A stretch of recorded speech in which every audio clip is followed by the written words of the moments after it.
days after a horrific RTC bus crash on Tropicana, the RTC remains tight-lipped about the situation, and a former RTC commissioner is speaking out about he thinks that their inaction led to the woman's death. Contact 13 investigative reporter Stephanie Zeppelin sat down with that former commissioner for his take on this tragic accident.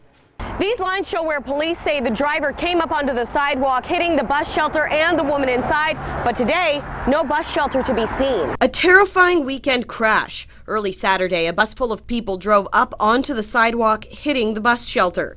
The woman inside was killed. Bus riders are left wondering how it happened. Even when I was walking last night, like when a bus came by, I was like, yeah. You're freaked out. Yeah, definitely freaked out. The reason behind the fatality is clear to former RTC Commissioner Steve Miller, and he says it's the bus shelters. I would tell people don't sit in them. They're unsafe.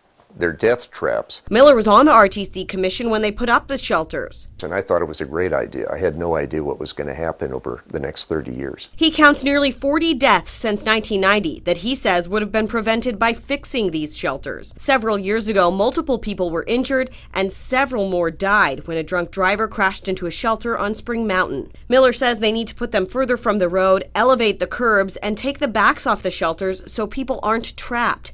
Now, with one woman dead, the RTC told us they had no statement to make today and nothing further to tell our viewers. Last time we questioned the RTC about their bus shelters, they said they were working to make them safer by elevating the curb and pushing them back from the sidewalk in several locations. Overall, they defended the safety of those bus shelters. At Tropicana and Dean Martin, Stephanie Zeppelin, Channel 13 Action News.